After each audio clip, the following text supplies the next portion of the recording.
The Oceanic Future in Forge of Empires. The Oceanic Future is the 16th era in Forge of Empires. It has been added to the game in 6 parts spread over 1 year, starting March 2017 and ending March 2018. The Oceanic Future has a huge number of very attractively designed buildings, which I didn't use much. Due to my innovation tower, I don't need residential buildings. Due to my Alcatraz, I don't need much happiness from cultural buildings. I have enough supplies and I only use the production buildings to occasionally complete event quests. 3 great buildings have been added. The Atlantis Museum might have been designed because of the fact that the Oceanic Future requires so many goods. But most players in the Oceanic Future already have other great buildings delivering the required number of unrefined goods, and encouraging neighbors to plunder more often by occasionally doubling their bounty makes many players angry. The Blue Galaxy instead doubles the number of resources collected from a production or event building. If you specifically use it with a world fair, this can be the most profitable building in the game. Therefore, this building is very popular among players, not only those who already reached the Oceanic Future. The Kraken is the great building that I constructed. It makes my weekly guild expeditions so much easier and faster. Eliminating one opponent unit at the very beginning of the battle against Wave 1 is extremely comfortable.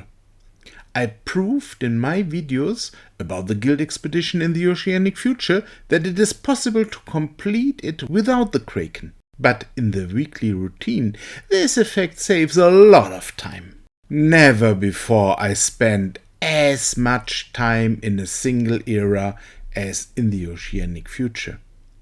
In previous ages, there occasionally was some motivation to stay a bit longer, but you were able to rush through it if you wanted. This worked pretty well if you already traded all required goods before entering the new era. Due to Promethium, this no longer was possible in the Arctic Future already. Orichalcum now limits the development speed the same way in the Oceanic Future to the speed your ocean terminal can produce more Orichalcum. The research of the new 55 technologies of the Oceanic Future alone requires 9,666 forge points.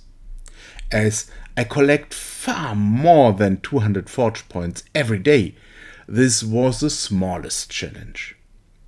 The many goods required for the new technologies are heavy, but this is also manageable.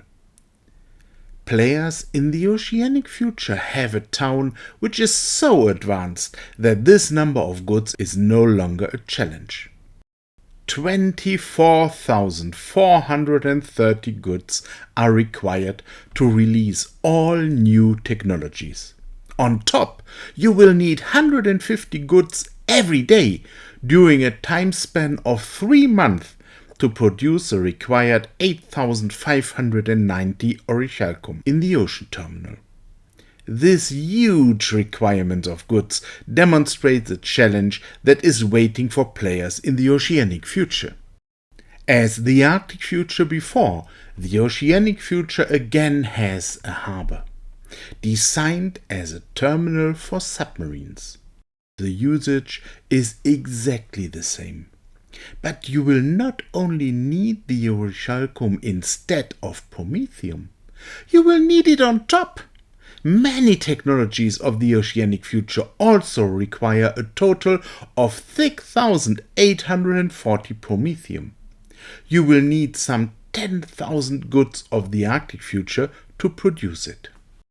For a long time in the Oceanic Future, I had 3 goods production buildings of the Oceanic Future.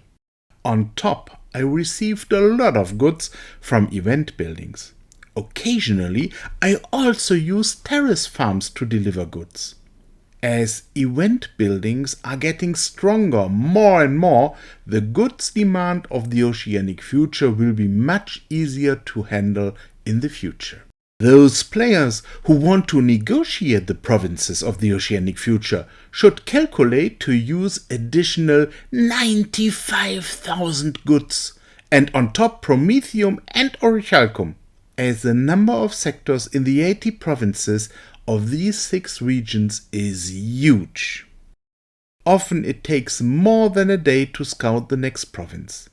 If you don't want to use 50 diamonds for scouting very often, the scouting alone will take more than 3 months. But fighting the provinces wasn't difficult. I never analyzed the opponent's team and simply used the standard team of 2 hydroelectric eels, 2 turtlets and 4 plasma artillery. The plasma artillery I used because of the many stealth units the computer uses. The eels have the task to take care of the flying units. The turrets have been added because they are great units and I wanted to benefit from this. With that team I'm prepared for pretty much everything. The automatic fighting feature will not be successful always, but often. I should mention that at this time of the game I had 200% attack bonus and 100% defense bonus. This is not very much for a player in the Oceanic Future. Many other players already have the terracotta army of the virtual future and as a result a much better defense bonus. This defense bonus makes a real difference, while 20% more attack bonus are not that important. The computer's fighting bonus is in the moderate range between 20 and 40%. Especially the first provinces often use units from previous ages. Only one thing made it a little uncomfortable. The computer often uses units with a stealth ability. As I don't like the anti-stealth unit of the Oceanic Future, the crab mech, much, I used the plasma artillery to counter that. Due to the plasma artillery, I kept the plasma range during a long time in the Oceanic Future.